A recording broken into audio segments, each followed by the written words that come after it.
வசந்தபுரம் அப்படின்ற காட்டில் மீனுக்குருவி அதுக்குன்னு சொந்தமான ஒரு நிலத்தை வச்சிட்டு இருந்தது. அப்படி இருக்கும்போது ஒரு நாள் மீனுக்குருவி தனியாக உட்காந்து இந்த மாதிரி யோசிச்சுக்கிட்டு இருந்தது. எனக்குன்னு ஒரு சொந்தமான வயல் இருக்குது. அந்த வயலில் ஏதாவது விவசாயம் பண்ணணும்னு எனக்கு ரொம்ப நாளாக ஆசையாக இருக்குது. பேசாமல் நான் ஏன் அதில் தக்காளி தோட்டம் வைக்கக்கூடாது? மீனக்குருவி இந்த மாதிரி பேசிட்டு இருக்கக்கூடிய அதே நேரத்தில் அதோடைய நண்பனான ராக்கி கிளி அந்த இடத்துக்கு வந்தது. மீனு, என்னாச்சு? தனியா உட்காந்து ரொம்ப ஆழ்ந்த யோசனையில இருக்க போல. என்ன விஷயம்னு சொன்னா நானும் தெரிஞ்சுப்பேன் இல்லையா? அது ஒன்றும் இல்லை மிட்டு, என் மனசில் திடீர்னு ஒரு யோசனை தோணுச்சு. ரொம்ப நாளாக என்னுடைய வயல் சும்மா தான் இருக்குது. ஏன் அதில் நான் தக்காளி விவசாயம் பண்ணக்கூடாதுன்னு யோசிச்சுக்கிட்டு இருந்தேன். ஆனால் தனியாக எப்படி பண்ணுறதுன்னு தான் எனக்கு ஒன்றும் புரியலை.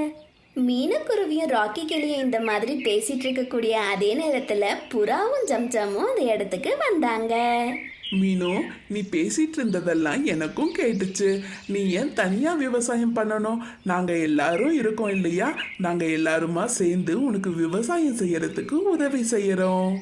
ஆமாம் மீனு, நாங்கள் எல்லாருமா உனக்கு உதவி செய்கிறோம். நம்ம எல்லாரும் சேர்ந்து அந்த வயலை பச்சை பசேல்னு விவசாயம் செய்யலாம். மீனுடைய நண்பர்கள் அவகிட்ட இந்த மாதிரி சொன்ன உடனே மீனு ரொம்ப சந்தோஷமாயிட்டா. நண்பர்களே, நீங்கள் எல்லாரும் எனக்கு உதவி செய்யணும்னு நினைக்கிறதுக்கு ரொம்பவே நன்றி. வாங்க இப்போவே போய் நம்ம வேலை செய்ய தொடங்கலாம் அப்படின்னு சொல்லிட்டு நண்பர்கள் எல்லாருமா சேர்ந்து அந்த வயலை சுத்தம் செய்ய ஆரம்பிச்சாங்க. சோனா குருவி விதை வாங்கறதுக்காக பக்கத்தில் இருக்கக்கூடிய கிராமத்தில் இருக்கக்கூடிய ஒரு பாட்டியம்மா கிட்ட போய் இந்த மாதிரி உதவி கேட்டது. பாட்டியம்மா, என்னுடைய வயல் ரொம்ப நாட்களாக சும்மா இருக்குது. அந்த வயலில் இப்போ நான் தக்காளி தோட்டம் உருவாக்கலான்னு முயற்சி செஞ்சிட்ருக்கேன். அதுக்கு எனக்கு சில தக்காளி விதைகள் தேவைப்படுது. உங்ககிட்ட இருக்கக்கூடிய தக்காளி விதைகளை கொடுத்து எனக்கு உதவி செய்கிறீங்களா? மீனு, நீ இந்த அளவுக்கு உழைக்கணும்னு முயற்சி செய்யறத நினைக்கும் போது எனக்கு ரொம்ப பெருமையாக இருக்குது. நிச்சயமாக நான் என்கிட்ட இருக்கக்கூடிய தக்காளி விதைகளை உனக்கு கொடுத்து உதவி செய்யறேன் அப்படின்னு சொல்லிட்டு அந்த வயதான பாட்டியும் மீனுக்குருவி கிட்ட அவங்க கிட்ட இருந்த தக்காளி விதைகளை கொடுத்தாங்க. மீனுக்குருவி அதை ரொம்ப சந்தோஷமா எடுத்துட்டு போய் தன்னுடைய வயல்ல நட்டு வச்சது. இப்படியே சில நாட்கள் கடந்து போச்சு. மீனுக்குருவி அதோடைய வயலை ரொம்ப நல்லபடியா பராமரிச்சுக்கிட்டு இருந்தது. கொஞ்ச நாட்கள்லயே அந்த தக்காளி விதைகள்ல இருந்து நிறைய தக்காளி செடிகள் முளைத்தது. மீனு, இங்க பாரு, நம்மளுடைய தக்காளி தோட்டத்துல நல்ல சிவப்பு நிறத்துல தக்காளி இருக்கு. இத பார்க்கும்போது எனக்கு ரொம்ப சந்தோஷமா இருக்கு மீனு. ஆமா ராக்கி, நீ சொன்ன மாதிரியே இந்த தக்காளிகள் எல்லாம் இப்போ விற்பனைக்கு தயாரா இருக்கு. நம்ம இப்போ இந்த தக்காளிகள் எல்லாம் பறிச்சு விற்கலாமா? இப்படி பேசிக்கிட்டு இவங்க எல்லாரும் அன்னைக்கு ரொம்ப சந்தோஷமா இருந்தாங்க. அன்னைக்கு இரவு நேரமும் வந்தது. அவங்க சந்தோஷத்தை கெடுக்கிற விதமா அவங்களுடைய தோட்டத்துக்கு ஒரு நரி வந்தது. ஆஹா, இந்த சிவப்பு நிற தக்காளிகளை பார்க்கும்போது எனக்கு ரொம்ப ஆசையா இருக்கு. நான் உடனே இந்த தோட்டத்துல இருக்கக்கூடிய எல்லா தக்காளிகளையும் பறிச்சு எடுத்துட்டு போக போறேன் அப்படின்னு சொல்லிட்டு அந்த நரி அங்க இருக்கக்கூடிய எல்லா தக்காளிகளையும் பறிச்சுட்டு போயிடுச்சு. இப்படியே அடுத்த நாள் காலையில விடிந்தது. மீனுக்குருவியும் அதோடைய நண்பர்களும் தக்காளி தோட்டத்துக்கு வந்து பார்த்து தக்காளி இல்லாததை பார்த்து ரொம்ப அதிர்ச்சி ஆயிட்டாங்க. ஐயோ கடவுளே, என்னுடைய தக்காளி தோட்டத்தில் இருந்த தக்காளி எல்லாம் யாரு திருடிட்டு போனது? இவங்க எல்லாரும் இந்த மாதிரி அதிர்ச்சியில இருக்கும்போது மீனுக்குருவி அங்க இருக்கக்கூடிய நரியுடைய கால் தடத்தை பார்த்துடுச்சு. இந்த தக்காளிகளை யாரை திருடி இருப்பாங்கன்றத நான் கண்டுபிடிச்சிட்டேன். இது அந்த மோசமான நரியுடைய வேலை தான். அந்த நரி இன்னைக்கு நைட்டும் திருடுறதுக்கு வரும். நம்ம எல்லாரும் இங்கேயே காவல் இருக்கலாம் அப்படின்னு சொல்லிட்டு அன்னைக்கு இரவு நேரத்தில் அவங்க எல்லாருமே அந்த தக்காளி தோட்டத்துக்கு காவல் இருந்தாங்க. இது தெரியாத அந்த நரி தக்காளிகளை திருடலான்னு அன்னைக்கு இரவும் வந்தது. திருட்டு நரி, நீ தானே எங்களுடைய தக்காளியை நேற்று இரவு வந்து திருடிட்டு போன? ஐயோ, என்ன பார்த்து இந்த மாதிரி ஒரு வார்த்தை சொல்லிட்டீங்களே. என்னை பார்த்தா தக்காளி திருடுற மாதிரியா தெரியுது? நான்லாம் ஒன்றும் உங்களுடைய தக்காளியை திருடலை. ஏய் குள்ள நரி, தேவையில்லாம எங்ககிட்ட பொய் சொல்லாத. நீ தானே நேற்று வந்து எங்க தக்காளி தோட்டத்தில் இருக்கக்கூடிய தக்காளிகளை எல்லாம் திருடிட்டு போன. இப்ப கையும் காலுமா மாட்டிக்கிட்டதுனால தப்பிச்சு போயிடலான்னு பொய் சொல்றியா? இவங்க எல்லாரும் இந்த மாதிரி சத்தம் போட்டு பேசிக்கிட்டு இருந்ததுனால அந்த வயதான பாட்டியம்மாவும் அந்த இடத்துக்கு வந்தாங்க.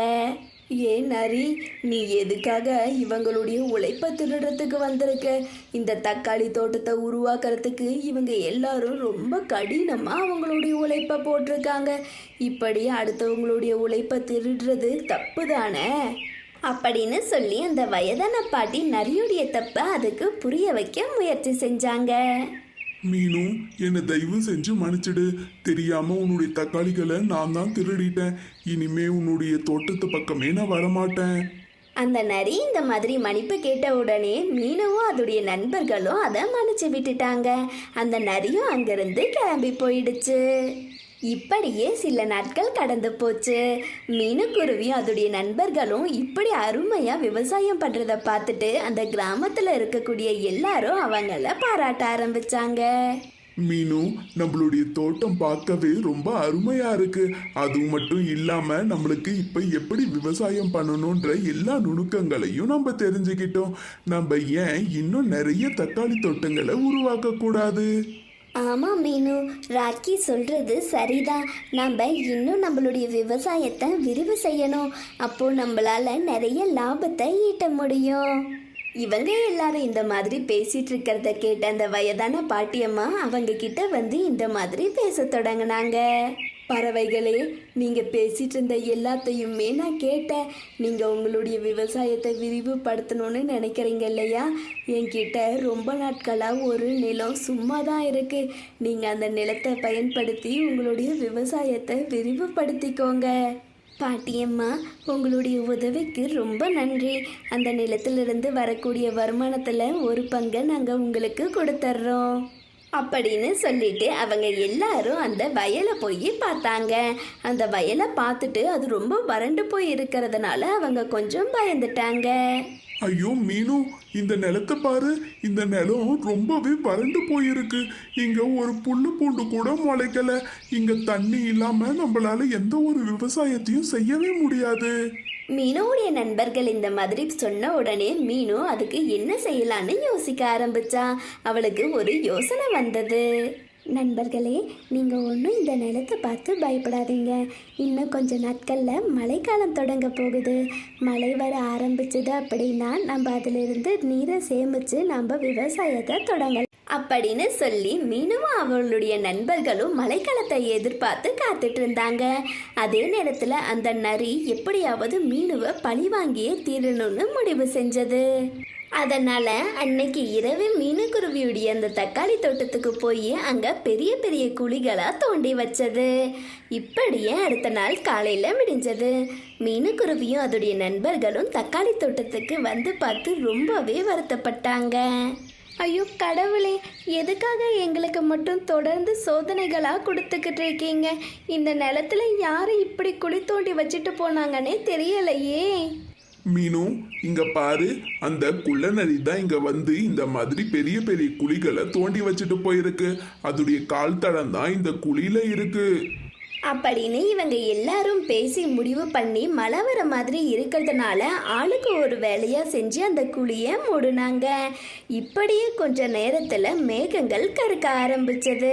மழையும் பெய்ய ஆரம்பிச்சது. நண்பர்களே, கெட்டதுலேயும் ஒரு நல்லது நடக்கிற மாதிரி நம்மளுடைய எதிர்பார்ப்பான மழை இன்னைக்கு வந்துடுச்சு. இனிமேல் நமக்கு தேவையான தண்ணீரை சேகரித்து நம்மளுடைய விவசாயத்தை விரிவு செய்ய வேண்டியது தான் அப்படின்னு சொல்லி அவங்க எல்லாரும் ரொம்ப சந்தோஷமா இருந்தாங்க. பறவைகளே, உங்களுடைய கடின உழைப்புக்கு அந்த கடவுளே ஆசீர்வாதம் செஞ்சிருக்காரு.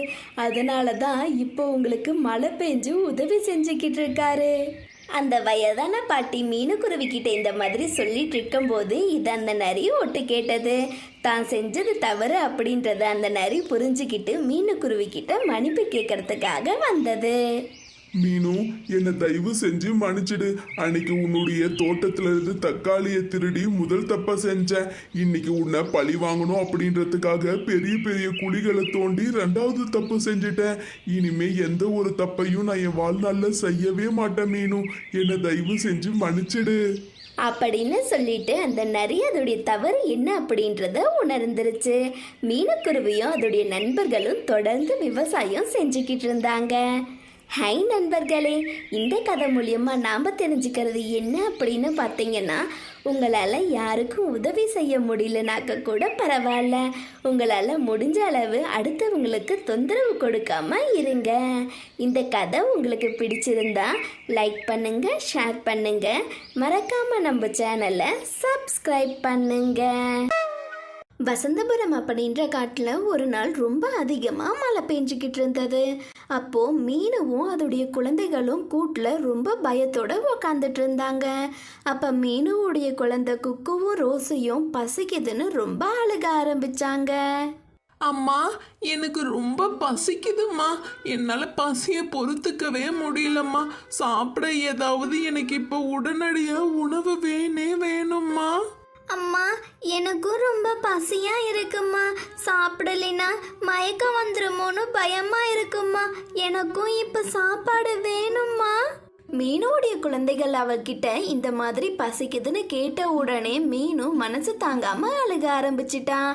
அவங்களுடைய சூழ்நிலை என்ன அப்படின்னு அவங்க குழந்தைகளுக்கு புரிய வைக்க முயற்சி செஞ்சான். குழந்தைகளா, என்னை தயவு செஞ்சு மன்னிச்சிடுங்க. நீங்கள் பசின்னு கேட்டு உங்களுக்கு உணவு கொடுக்க முடியாத நிலமையில நான் இருக்கேன். காட்டில் ரொம்ப அதிகமாக மழை பெஞ்சிட்ருக்கு. அதனால தான் நான் உணவு தேட வெளியில் போகவே இல்லை. ஆனால் நீங்கள் ஒன்றும் பயப்படாதீங்க. நான் இப்போ உங்களுக்காக வெளியில் போய் உணவு தேடி எடுத்துகிட்டு வரேன். அது வரைக்கும் நீங்கள் 2 பேரும் கூட்டில் பத்திரமா இருங்க அப்படின்னு சொல்லிட்டு மீனும் அவளுடைய குழந்தைகளை கூட்டில் தனியாக விட்டுட்டு உணவு இருக்கானிட்டு பக்கத்து வீட்டு நண்பர் புறா கிட்ட கேட்கலான்னு அவங்க வீட்டு கதவை தட்ட ஆரம்பிச்சது. மீனு, இவ்வளவு அடமலையில என் வீட்டுக்கு வெளியில என்ன பண்ணிட்டு இருக்க? உனக்கு ஏதாவது பிரச்சனையா? ராயண்ணா, என்னுடைய குழந்தைங்க ரொம்ப பசியில் தவச்சிக்கிட்டு இருக்காங்க. இந்த மழையில் என்னால் வெளியில் எங்கேயும் உணவு தேட போக முடியலை. தயவு செஞ்சு உங்கள் வீட்டில் ஏதாவது கொஞ்சம் உணவு இருந்தால் என்னுடைய குழந்தைகளுக்கு கொடுத்து உதவுறீங்களா? மீனு, உன்கிட்ட இப்போ உணவு கொடுத்து என்னால உதவ முடியாது. நானே இந்த கனமழையில வீட்டை விட்டு வெளியில போக முடியாம ரொம்ப கஷ்டப்பட்டுட்டு இருக்கேன். நான் வேணும்னா ஒன்று பண்றேன். என் வீட்டில் எனக்கு சொந்தமான நிறைய சோளங்கள் இருக்கு. அதை நான் உனக்கு கொடுக்கறேன். நீ அதை விற்று பணத்தை என்கிட்ட கொடு. அதில் உனக்கு கொஞ்சம் நான் பணம் கொடுக்கறேன். அதை வச்சு நீ உணவு வாங்கிக்கோ. ராயண்ணா, என்னுடைய குழந்தைகளுக்காக நான் இந்த மலையில் எந்த வேலை வேணாலும் செய்ய தயாராக இருக்கேன். நீங்கள் என்கிட்ட அதை கொடுங்க. சரி மீனு, நீ இவ்வளவு தூரம் கேட்கறதுனால உனக்கு உதவி செய்யறதுக்காக நான் சோளத்தை விற்க கொடுக்கறேன். அது கூடயே கொடையும் கொடுக்கறேன். அதை நீ எப்படியாவது விற்று பணமாக்கிட்டு வா. அப்போதான் உன்னுடைய குழந்தைகள் வயிறு நிறையும். சரி ராயண்ணா, நீங்கள் கொடுங்க. நான் எப்படியாவது கஷ்டப்பட்டு அந்த சோளங்களை விற்று பணத்தை எடுத்துக்கிட்டு வந்துடுறேன் அப்படின்னு சொல்லிட்டு மீனும் அந்த சோளங்களை ஒரு வண்டியில் வச்சுக்கிட்டு கொடையை பிடிச்சிக்கிட்டு காட்டில் இந்த மாதிரி விற்க ஆரம்பிச்சா. சோளம் வாங்கிக்கோங்கம்மா, சோளம் வாங்கிக்கோங்கம்மா, சோளம். மலையில் சூடாக சாப்பிட்றதுக்கு சுவையான சோளம் விற்கிறம்மா, வந்து சோளம் வாங்கிக்கோங்க. மீனுக்குருவி இந்த மாதிரி சத்தம் போட்டு சோளம் விற்கிறத கோரிக்காகம் பார்த்துக்கிட்டு காலுக்காகத்துக்கிட்ட போய் இந்த மாதிரி சொல்லுச்சு. காலுஜி, வெளியில மீனுக்குருவி சோளம் வித்துட்டு இருக்கு. மலைக்கு இதமா சூடா அந்த சோளம் சாப்பிட்டா ரொம்ப சுவையா இருக்கும் காலுஜி. நான் இப்போ உடனே போய் மீனுக்கிட்ட இருந்து சோளம் வாங்கிட்டு வர போறேன். சரிதான் கோரி, நீ சொல்லும் போதே எனக்கும் வாயில எச்சி ஊறுது. அப்படியே எனக்கும் ஒரு சோளம் சேர்த்தி வாங்கிட்டு வா அப்படின்னு சொல்லிட்டு கோரிக்காக உடனடியாக ஒரு கொடையை எடுத்துக்கிட்டு சோளம் வாங்கிறதுக்காக மீனு கிட்ட போய் இந்த மாதிரி கேட்க ஆரம்பிச்சது. மீனு, எதுக்காக இவ்வளவு கொட்டுற மலையில வந்து சோளம் வித்துட்டு இருக்க? மழை நிச்சதுக்கு அப்புறமா வந்து வியாபாரம் பண்ணலாம் இல்லையா? கோரியக்கா, என்னுடைய குழந்தைங்க வீட்டில் ரொம்ப பசியோடு இருக்காங்க. நான் இந்த சோளத்தை மலையில் விற்றுட்டு போனாதான் அதிலிருந்து வர பணத்தை வச்சு என் குழந்தைங்க வயிற்ற நிரப்ப முடியும். ஓ, அப்படியா? சரி மீனு, இந்த சோளம் சாப்பிட ருசியாக இருக்குமா? ஆமாம் கோரியக்கா, இந்த சோளம் சாப்பிட ரொம்ப சுவையாக இருக்கும். இந்த மலையில் நீங்கள் இந்த சோளத்தை வாங்கி சாப்பிட்டீங்கன்னா இதோடைய ருசியை நீங்கள் மறக்கவே மாட்டீங்க. அப்படியா? அப்படின்னா சரி மீனு, அப்போ எனக்கு 2 சோளம் கொடு. ஒன்று எனக்கு, இன்னொன்று என்னுடைய கணவர் காலுஜிக்கு அப்படின்னு சொல்லிட்டு மீனும் அந்த சோளத்தை கோரிக்காகத்துக்கு வித்தது. அதுக்கப்புறமா அந்த காட்டில் இருக்கக்கூடிய மற்ற எல்லா பறவைகளும் வரிசையாக வந்து மீனுக்கிட்ட சோளத்தை வாங்கிட்டு போனாங்க. கடவுளே, உனக்கு ரொம்ப நன்றி. எவ்வளோ மழை பெஞ்சும் என்னுடைய சோளம் எல்லாத்தையும் நீ விற்று கொடுத்துட்ட. நான் உடனடியாக இந்த காசெல்லாம் எடுத்துகிட்டு போய் புறா கிட்ட ஒப்படைக்கணும் அப்படின்னு சொல்லிட்டு மீனு சோளம் வித்த பணத்தெல்லாம் எடுத்துக்கிட்டு ராய்புறாவை பார்க்கறதுக்காக கிளம்பி போச்சு. ராயண்ணா, இந்தாங்க சோளம் வித்த பணம் இதில் இருக்கு. எல்லா சோளத்தையும் நான் விற்று முடிச்சிட்டேன். சபாஷ் மீனு சபாஷ். இவ்வளவு கொட்டுற மலையிலையும் நீ குறைஞ்ச நேரத்துக்குள்ள எல்லா சோளத்தையும் வித்து முடிச்சிட்ட. இந்தா உனக்கான பணம். இந்த பணத்தை எடுத்துட்டு போய் உன் குழந்தைங்களுக்கு தேவையான உணவை வாங்கி கொடு. ரொம்பவே நன்றி ராயண்ணா. நீங்கள் மட்டும் சோளம் கொடுத்து விற்க சொல்லலை அப்படின்னா இன்னைக்கு நானும் என்னுடைய குழந்தைகளும் பசியில் இறந்து கூட போயிருந்திருப்போம் அப்படின்னு சொல்லிட்டு மீன் அந்த பணத்தை எடுத்துக்கிட்டு அவங்க குழந்தைகளுக்கு தேவையான கொஞ்சம் உணவையும் வாங்கிக்கிட்டு வீட்டுக்கு திரும்பி போனா. அப்படின்னு சொல்லிட்டு மீன் அவளுடைய வீட்டுக்கு போய் பார்த்தப்போ பெய்த அடமழையால் அவளுடைய வீடு உடைஞ்சே போயிடுச்சு. இதை பார்த்த மீனுக்கு ரொம்ப கஷ்டமா இருந்தது. அம்மா அம்மா, நிறைய காத்தடிச்சதுனால நம்மளுடைய வீடு உடஞ்சி போயிடுச்சுமா. நாங்கள் ரொம்ப நேரமாக இப்படி மழையில தான் நனைஞ்சிட்டு இருக்கோம். இப்போ நம்ம வீடு இல்லையே, நம்ம இப்போ எங்கம்மா போகிறது? ஆமா அம்மா, நாங்க ரொம்ப நேரமா மழையில நனைஞ்சுக்கிட்டு இருந்ததுனால எங்களுக்கு ரொம்ப குளிருதுமா. என்னால குளிர பொறுத்துக்கவே முடியல. பசங்களா, நீங்கள் ஒன்றும் வருத்தப்படாதீங்க. நிச்சயமா அம்மா வேற ஏதாவது வழி இருக்கான்னு யோசிச்சு பார்க்குறேன். அம்மா, இந்த வீடு இடிஞ்சு விழுந்ததால உங்களுக்கு ஏதாவது அடிபட்டிருக்கா? இல்லைம்மா, நாங்கள் 2 பேரும் வீடு இடிகிற மாதிரி இருக்கும் போதே வெளியில் வந்துட்டோம். அதனால எங்களுக்கு அடிபடலம்மா. சரி பசங்களா, உங்களுக்கு அடிபடாத வரைக்கும் எனக்கு ரொம்ப சந்தோஷம். நம்ம அந்த பெரிய மலைக்கிளையில் போய் மலைக்கு ஓரமாக ஒதுங்கி உட்காந்துட்டு இருக்கலாம். ஏதாவது பறவைகள் வந்தால் உதவி கேட்கலாம் அப்படின்னு சொல்லிட்டு அவங்க 3 பேரும் ஒரு மரக்கிளையில் போய் உட்காந்துட்டு இருந்தாங்க. ரொம்ப நேரம் ஆகியும் அந்த பக்கமாக எந்த ஒரு பறவைகளுமே வரலை. ரொம்ப நேரம் கழிச்சு அங்கே இருக்கக்கூடிய நதியிலிருந்து ஒரு தேவதை வெளியில் வந்தாங்க. பறவையே, எதுக்காக உன்னுடைய குழந்தைகளை கூட்டிட்டு வந்து இந்த மாதிரி மலையில உட்காந்துட்டு இருக்க? வீட்டில் போய் இருக்கலாம் இல்லையா? தேவதையே, எனக்குன்னு ஒரு வீடு இருந்தது. அந்த வீடு இப்போ பெய்த மழையால் உடஞ்சி போயிடுச்சு. வேற வழி இல்லாம தான் நான் என் குழந்தைகளை கூட்டிட்டு வந்து இந்த மாதிரி மரக்கிளையில உட்காந்துட்டு இருக்கேன். ஓ அப்படியா? சரி பறவையே, நீ ஒன்றும் வருத்தப்படாத. என்கிட்ட இருக்கக்கூடிய மந்திர சக்தியை பயன்படுத்தி நிச்சயமாக நான் உனக்கு ஒரு வீடு கொடுக்குறேன். அந்த வீட்டில் நீயும் உன்னுடைய குழந்தைகளும் ரொம்ப சந்தோஷமாக இருக்கலாம் அப்படின்னு சொல்லிட்டு அந்த தேவதை மீனுக்குருவிக்காகவும் அதனுடைய குழந்தைகளுக்காகவும் அதனுடைய மந்திர சக்தியை பயன்படுத்தி ஒரு சோள வீட்டை வர வச்சு கொடுத்தது. தேவதையே, உங்களுக்கு ரொம்ப நன்றி. உங்களுடைய உதவியால் நானும் என் குழந்தைகளும் மழையில் நனையாமல் இந்த வீட்டில் ரொம்ப பாதுகாப்பாக இருப்போம். பறவையே, இனிமே நீ தைரியமாக இருக்கணும். நீயும் உன்னுடைய குழந்தைகளும் இந்த வீட்டில் போய் சந்தோஷமாக இருங்க. சரி, நான் இப்போ இங்கிருந்து கிளம்ப வேண்டிய நேரம் வந்துடுச்சு அப்படின்னு சொல்லிட்டு அந்த தேவதை அங்கிருந்து கிளம்பி போயிடுச்சு. மீனுக்குருவியும் அதனுடைய குழந்தைகளும் அந்த சோள வீட்டில் ரொம்ப சந்தோஷமாக அவங்களுடைய வாழ்க்கையை வாழ தொடங்கினாங்க. ஹை நண்பர்களே, இந்த கதை மூலியமா நாம் தெரிஞ்சுக்கிறது என்ன அப்படின்னு பார்த்தீங்கன்னா, நம்மளுக்கு ஒரு கஷ்டம் வரும்போது நம்ம துவண்டு போய் உட்காராம அந்த கஷ்டத்தோடு போராடணும் அப்படின்னா நிச்சயமாக அதிலிருந்து நம்ம வெளியில் வந்துடலாம். அப்புறம் உங்களுக்கு இந்த கதை பிடிச்சிருந்தா லைக் பண்ணுங்க, ஷேர் பண்ணுங்க, மறக்காம நம்ம சேனலை சப்ஸ்கிரைப் பண்ணுங்க.